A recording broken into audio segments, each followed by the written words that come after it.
notre être. Cela fait partie des émotions. Hein? Vous allez comprendre justement pourquoi certains même peuvent s'énerver sans raison apparente. Tout simplement. Donc, voilà, c'est une émotion, c'est naturel, mon commandant. C'est naturel.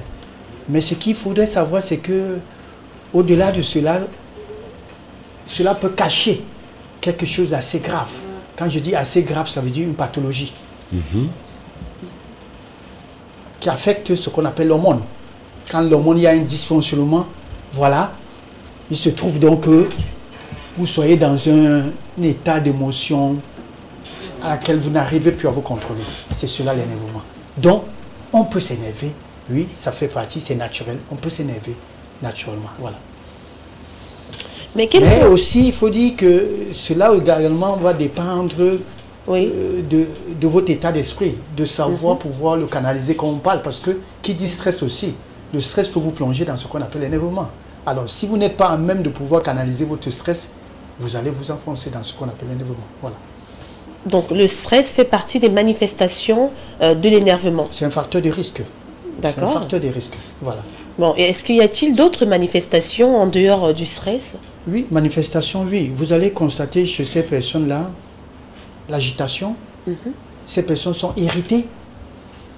Alors, maintenant, si derrière l'énervement, il y a une cause organique, je veux dire pathologique, en ce moment-là, ça devient plus sérieux. Plus sérieux dans la mesure où vous allez voir, ces personnes ne se maîtrisent carrément même pas. Alors, j'écoutais ce matin, Malice dit que parfois même la population, et ça me faisait rire, parce que je me suis posé la question, mais est-ce qu'elle comprend même ce qu'elle... Alors, on a comme l'impression que toute la population se jette sur elle, et à un coup, comme Samson, elle dégage tout le monde, et voilà. Donc, il faut faire très attention à ce moment-là. Il était très attentif. Même si c'est le couteau, même si c'est une bouteille, même si, voilà, quand c'est un problème pathologique, non. Ça, c'est très grave. Il faut fuir ces personnes. Voilà. On devient, si je peux me permettre, maniaque. Voilà. On devient maniaque. Voilà. Voilà comment il faut expliquer ça. Bon, on a parlé des... comment ça se... manifeste. Oui. Est-ce qu'on peut parler des causes, ce qui peut véritablement pousser quelqu'un à s'énerver? Mais ce n'est pas quelque chose que l'on peut esquisser comme un sourire. Non. Parce qu'on peut choisir de sourire.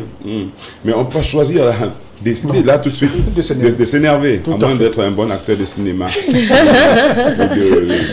de science-fiction. Mais docteur, justement, pourquoi est-ce qu'on s'énerve? Qu'est-ce qui peut faire qu'on se retrouve vraiment les causes de l'énervement et pourquoi? Voilà, déjà en ce qui concerne les causes, mon commandant, je disais, il y en a plusieurs. Il y a des facteurs qui peuvent nous amener. Je parlais du stress tout à l'heure. Je parlais d'un petit problème. Surtout qu'il n'y a pas de petit problème. Excusez-moi, la Suisse. D'un problème dans le couple, d'un problème au bureau, un manque de dialogue, voilà, peut vous amener à vous énerver. Soit encore que vous arrivez chez vous. Ça également, je vous écoutais parler ce matin. Et qu'on a déplacé votre guitare. Oui, c'est vrai que vous avez dit, cela ne vous énerve pas pour autant, mais quelqu'un d'autre, ça va l'énerver, va dire, mais tiens, comment est-ce que, à chaque fois quand je le mets ici, on déplace pourquoi? Il va râler. Alors, donc, voilà des choses qui peuvent. Mais maintenant, je disais, au-delà de ça, nous avons des maladies. La psychose, quelqu'un qui se détache du monde réel. Et je voudrais vous dire que quand la Covid qui est arrivée au Cameroun, plein de personnes se trouvaient dans cette situation de psychose. Nous pouvons se poser la question, si ils avaient le pouvoir de disparaître du Cameroun, c'est-à-dire, malheureusement, je dirais malheureusement, c'était mondial. Parce que si on avait dit, ça ne se trouvait pas dans un autre pays, si quelqu'un pouvait voler, il serait allé quitter le Cameroun parce qu'il y avait une psychose, mon commandant. Alors, nous avons également des problèmes psychiques qui peuvent également. Nous avons des maladies neurodégénératives, autant pour moi, nous en avons parlé ici sur le plateau, l'Alzheimer. Des personnes sujettes à l'Alzheimer, justement, s'énervent facilement. Des personnes sujettes à ce qu'on appelle Parkinson, maladie de Parkinson, s'énervent également parce que ça fait partie. Vous comprenez que le cerveau est touché, bien évidemment. C'est les premiers signes là, hein? Ça, c'est les causes. Ça, c'est les différentes causes que je suis en train de... Voilà. Donc, quand vous avez quelqu'un qui a l'Alzheimer, que cela ne vous étonne pas, à chaque fois, il fera des crises d'énervement. Parce qu'il faut dire que quand on parle d'énervement, il s'agit des crises. mon commandant. Ça pourrait arriver à un moment. Maintenant, la durée va dépendre de l'état d'esprit, de l'accompagnement de ce dernier. Alors, ça peut passer toute une journée, il peut passer toute une journée à s'énerver. On peut être énervé durant 24 heures. Oui, bien sûr. C'est-à-dire on reste vraiment dans l'énervement. Dans l'énervement. 24 heures. Voilà, il faudra savoir ce que cette personne, ce dernier désire le plus pour pouvoir ramener la personne. Ça va dépendre. Si c'est un problème de couple, ça peut durer comme ça combien de temps au max, au grand maximum? Non, au moins 72 heures, moins 72 heures. Oui, 2 jours, mais après ça retombe. Après ça retombe. Certains, vous allez comprendre, certains trouvent leur solution dans l'alcool, certains trouvent leur solution dans le cigare ou encore voilà, à fumer. Certains, par contre, il y a des femmes qui savent ce qu'il faut pour ces derniers-là. Et une fois que la chose est faite, c'est fini. Autrement dit, certains, ils se lâchent dans l'amour. Faire l'amour. Vous avez tout dit, je ne voulais pas le prononcer. C'est un grand remède. Hein. Un très grand remède, voilà. Mais seulement à partir de 18 ans en montant, c'est pas pour les enfants. C'est seulement pour les adultes. Hein. Voilà. Si vous nous regardez les petits, c'est à partir de... À partir de 18 ans? Voilà, 20 ans, non, 20 ans. Pour les garçons, les filles, mais non, je ne sais pas. Bon, enfin, moi, je pensais que c'était à partir de 28 ans, par là. 28 ans. Je disais... 21 ans par là, je crois que ça peut aller. Donc, docteur, l'énervement, vous le dites, ça, c'est vrai, vous avez raison. Parce que, notamment la perte de vos clés, ça vous énerve un petit peu. Voilà, la perte de vos, je sais pas, vous devez porter... Bon, le téléphone. Oui, le téléphone, par exemple. Ouais. Mais c'est vrai que faire l'amour, ça peut vraiment calmer. Hein. Non, ce n'est pas ça peut vraiment. Ça calme. Ça calme. Ça va dépendre maintenant si c'est extrême. Parce que quand c'est extrême, rien ne vous plaît. Même manger. Oui. Même manger ne vous plaît. Manger, même la première chose que vous voulez même plus faire.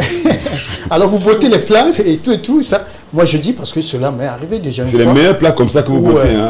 Où justement j'ai balancé le plat, l'assiette qui était sur la table au sol. Et qu'est-ce que j'ai fait? Je me suis confiné. Je ne voulais pas dire isolé. Oui, tout à fait. Je me suis confiné et voilà. Donc ça peut arriver, mon commandant. Voilà. Rien ne vous plaît. Rien. Voilà. Ma question est la suivante. Comment diagnostiquer une personne qui connaît ce phénomène d'énervement là tout le temps? Parce que vous avez dit l'énervement, ça conduit à la violence. Donc, pour éviter, par exemple pour moi qui suis une femme, de tomber sur quelqu'un qui s'énerve tout le temps et qui peut aller jusqu'à la violence, comment est-ce que je peux diagnostiquer que cette personne-ci s'énerve? Est-ce que c'est possible? C'est possible déjà. C'est vrai que le spécialiste, nous avons des spécialistes pour ça, des médecins, des psychiatres, des psychologues également, qui sont mieux placés sur leur couloir. Mais certaines femmes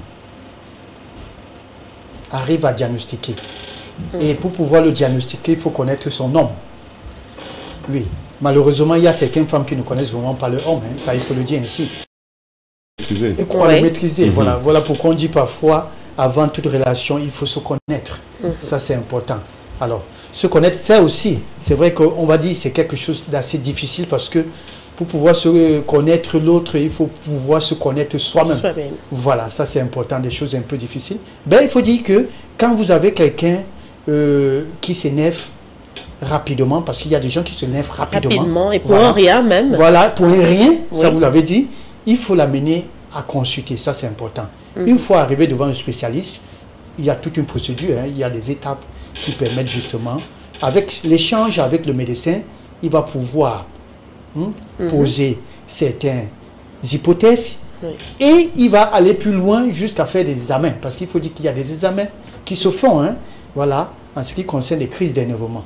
Justement pour pouvoir, ça c'est pour amener à connaître la cause, à déceler la cause, parce qu'il y a plusieurs causes. Hein, cette personne pourra avoir une maladie justement assez grave qui affecte le cerveau, comme nous avons dit, des maladies neurodégénératives. Ça pourrait être un problème hormonal, ça également, parce que les hormones, voilà. Je voulais, là, ça je l'ai oublié, un problème hormonal, Malise, vous allez constater les femmes enceintes. On a comme l'impression que toutes les femmes qui sont enceintes, grosses, parfois, bon, pour rien. Et certains hommes disent toujours, non, ne profite pas pour ton ventre, là, pour me faire du n'importe quoi. Ça, c'est certain. Oui, ça arrive constamment. Il y a des femmes ménopausées, mon commandant. Pourquoi? Parce que chez eux, chez ces femmes-là, pour eux, ménopause voudrait dire... que les choses sont finies. Les choses sont finies, vous avez compris. Elle n'a plus la vie devant qu'elle et tout et tout. Ça pourrait être également ces femmes pendant les cycles, les règles. Oui, oui. Je voulais dire règles, pas cycles, les règles. Et vous allez constater là, ouf, c'est pas facile à gérer. C'est pas facile à gérer. Elles sont tendues, elles sont pour un rien du tout. Mais attends, voilà, vous comprenez les problèmes, c'est les problèmes hormonaux, voilà, qui peuvent. Des petits problèmes comme ça de couple, hein, donc là, auditeur. Attention, tu es en train de laisser juste attends. J'ai vu. J'ai dit, mais j'aime pas ce qu'il veut. Donc, du coup, les pour rien comme ça. Voilà. Voilà. Alors, Marlise, là, on parle des traitements, parce que je sais que ça vous concerne, vous voulez remettre... Oui, moi, ça me concerne personnellement, parce que j'ai besoin de traitement, étant donné le fait que lorsque je m'énerve, ça va dans tous les sens. Est-ce qu'il y aura un traitement pour, je veux dire, pour maîtriser cet énervement-là chez les personnes? Déjà, il faut dire qu'il y a un traitement qui existe. Voilà. Le traitement, déjà, va dépendre des causes. Ça, il faut le dire. Si c'est un problème maladie, il faudra justement qu'on corrige en amont, ça je vous l'ai dit, ce problème de maladie. Alors, si c'est un problème qui, je pourrais dire, je vous l'ai dit, psychologique ou encore de stress, il faudra, vous savez, à tout problème, une solution. Alors, si c'est un problème au service, Marlise, entre votre confrère ou encore votre collègue, je crois qu'il y a toujours le nœud quelque part. Il faudra déceler le nœud et pouvoir le corriger. Et là, ça passe par quoi? Par le dialogue.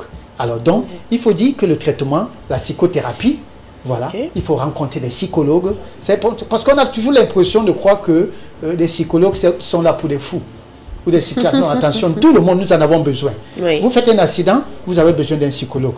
Votre maison prend un incendie, vous avez besoin, parce qu'il y a, vous voyez, vous êtes énervé, vous êtes même colérique, il y a beaucoup de choses, beaucoup d'émotions qui se lèvent, qui se mélangent, oui. Vous avez besoin d'un psychologue. Donc nous tous, nous avons besoin, voilà. Dans les traitements, il y en a plusieurs. Également la massothérapie, on a besoin parce que ça permet de vous relaxer. Oui, les massages. Les nerfs sont tendus, oui. Vous faites des massages, ça vous permet, voilà. Mais docteur, ça c'est un sujet qui est très, très, comment dire, la consistance, ce sujet d'énervement. Que faire à côté d'un être qui s'énerve? Que faire si, par exemple, bon, Marlise, elle s'énerve rarement, mais dans notre cas, je ne sais pas, quelqu'un qui s'énerve tout le temps, quelle est l'attitude que je devrais adopter vis-à-vis justement de celui-là qui rentre dans une colère peut-être inexpliquée? Excusez-moi, la première des choses à faire, je ne le dis pas parce que je suis chrétien, on ne vante même pas le mérite d'être chrétien, non, tout le monde. Merci, docteur. Voilà. Donc, je voudrais dire, la première des choses, c'est l'humilité.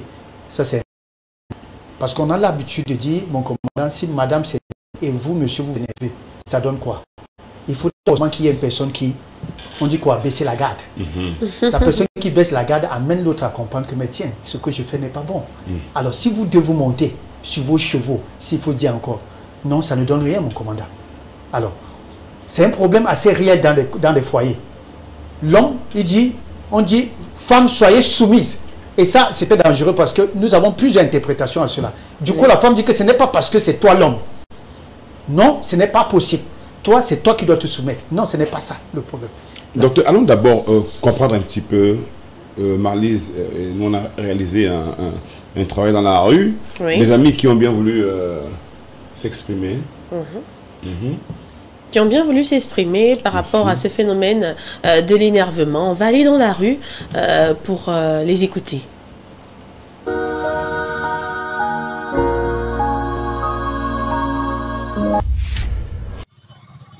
L'énervement, c'est un comportement désagréable qu'on peut manifester quand on est devant une situation qui nous met mal à l'aise. Par exemple, que quelqu'un nous indexe directement et qui jette un peu l'opprobre sur notre nom. Ou alors qu'on est en face d'un enfant qui commet une faute. On peut s'énerver. Mais seulement, l'énervement, c'est un comportement qui a une situation très néfaste pour la santé.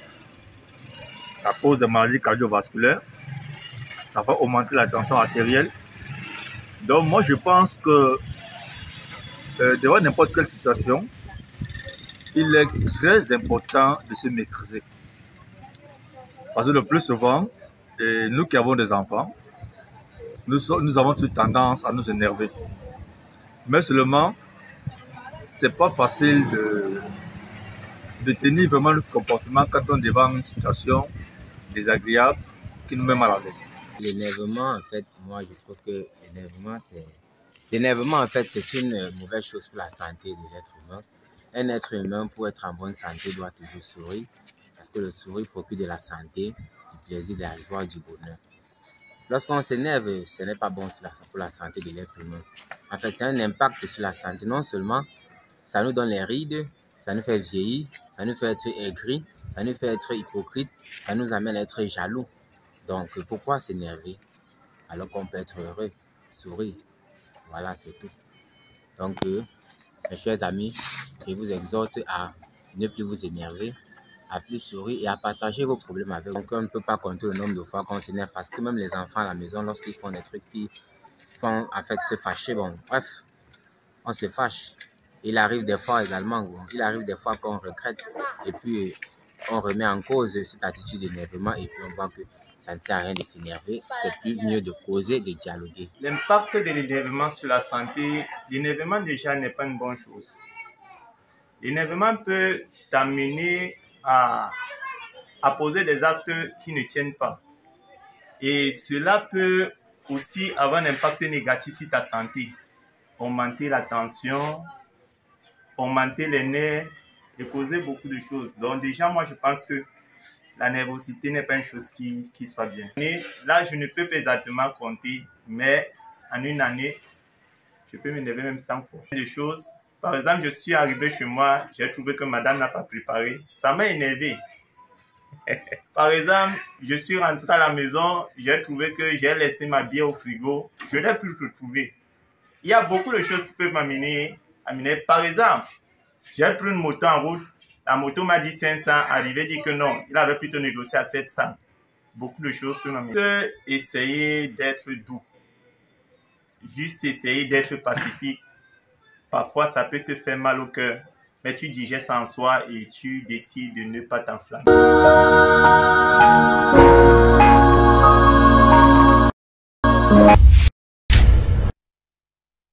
Vous a abandonné. Alors, les amis qui réagissent, oui, Marlise, on vous a appelé. Marlise, vous en dites quoi? Oui, ils m'ont appelé. Et j'aimerais demander encore une dernière question, je pense, avant les conseils, au docteur. Comment faire pour éviter de s'énerver? Comment Déjà, avant de répondre à la question comment faire, est-ce qu'on peut l'éviter, je voudrais parler des conséquences. Ça, c'est important parce que l'énervement, justement, peut déjà créer une infarctus. Il y a des gens justement qui se sont retrouvés au sol. Pourquoi? Parce qu'ils sont déjà prédisposés. Ils ont certains antécédents médicaux, ça c'est important. L'énervement également peut nous plonger dans ce qu'on appelle l'hypertension artérielle. L'énervement également peut nous plonger dans ce qu'on appelle une tumeur, le cancer. Ça c'est important de savoir. L'énervement également peut nous plonger dans ce qu'on appelle les crises d'asthme. Donc vous comprenez que l'énervement n'est pas du tout bien. Il entraîne plein de conséquences. Beaucoup de conséquences. La palpitation, quand j'écoute Marlise dire, parce que c'est des émotions. Alors, on s'énerve, pourquoi? Parce qu'on est dans des difficultés de pouvoir faire un choix. Ça énerve. Et ça, le cœur continue, commence à battre aussi. On dit arythmique, ça veut dire que ça perd son fonctionnement normal. C'est plus fort. Parfois, vous avez comme l'impression que ça va même s'arrêter. Ou que ça va sortir de votre poitrine. Ça va sortir de... Oui, ou alors ça émet un ou deux bons. Voilà. Ouais. Justement. Alors, maintenant, comment peut-on prévenir ou encore éviter? La première des choses, c'est banaliser. On se pose la question, banaliser comment? C'est accepter. Mon commandant, c'est d'accepter la situation. Moi, quand j'ai vu ça, j'ai souvent vu ça. Moi, j'ai fait... Et c'est la même réaction en fait. Ouais. Si c'est le moment, est-ce que je suis prêt? Bon, ben voilà. Je suis prêt à tout moment. Hein. Alors, vous l'avez accepté. Alors c'est important, vous banalisez. L'autre chose, c'est soit vous isolez, soit vous vous confinez. Ça veut dire, si c'est madame, la cause, c'est quoi? Vous sortez de la maison et vous allez quelque part. Je ne voudrais pas dire allez boire. Parce que tout Allez faire des 100 pas, mon commandant. Oui, ça vous va. prenez de l'air, ça c'est important. Ou encore vous allez verser de l'eau sur vous. Une bière à son honneur. Bon, pour ceux, Oui, je n'ai rien contre ceux qui boivent. Où vous allez où? Alors, vous faites des 100 pas, ou encore vous allez prendre un bon bain. Ouais.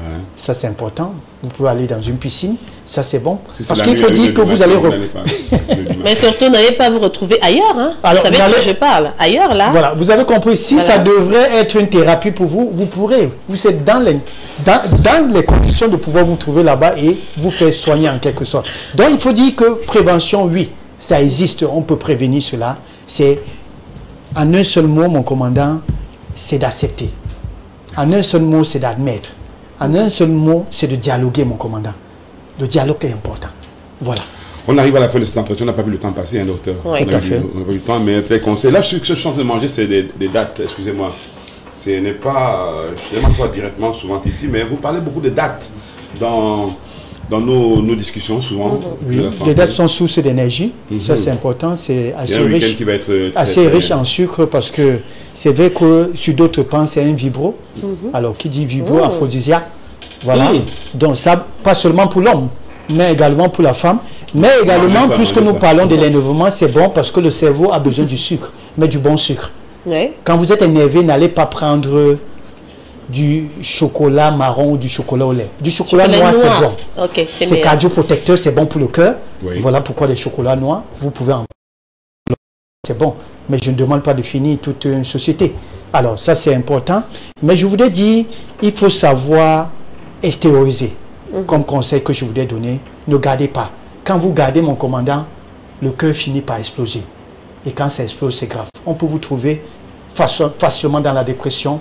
On peut vous trouver dans ce qu'on appelle le suicide. Parce que tellement vous avez gardé, et que cela vous entraîne. Donc, un seul conseil, vous devez exprimer. Exprimez-vous. Mais exprimer, ce n'est pas dans la violence, ce n'est pas avec des bouteilles. Non. Exprimer, c'est de dire la vérité. Et aujourd'hui, nous sommes vendredi saint. Je crois qu'un commandement, l'une des commandements que le Seigneur nous laisse le jeudi saint, c'est un commandement nouveau. Aimez-vous les uns les autres comme je vous ai aimé. Ça, c'est le dernier repas qu'il fait avec ses disciples. Et aujourd'hui, vendredi saint, sa mort, dans sa mort, il dit, vous devez être unis. Et il a dit, pour tous ceux qui étaient en dessous de sa croix, mais voici votre fils. C'est l'union.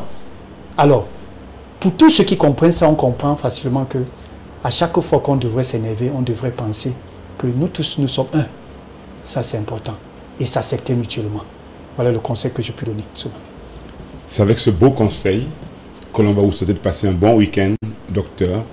Marlise et moi, on reste sur place jusqu'à 9h et on passe votre contact, Marlise, pour les amis qui nous regardent. Peut-être le numéro qui affiche au bas de l'écran, mais s'ils sont loin du téléviseur, ils peuvent entendre le son de votre voix. Ben, bien sûr, pour celles des personnes qui souhaiteraient entendre le son de ma voix, voilà, je dirais, le docteur Larry répond au numéro 699 64 57 59 ou encore le 675 92 47 91 pour toutes vos questions de santé. Moi, j'aime bien que vous soyez monté un petit peu haut comme ça. Je peux à tout moment vous récupérer quand je veux. Allez, tout de suite, on va y aller pour un petit arrêt obligatoire. La pub, et le temps pour nous de savourer ces belles dates. Vous en voulez? On aura le cocktail dans un petit moment avec le maître du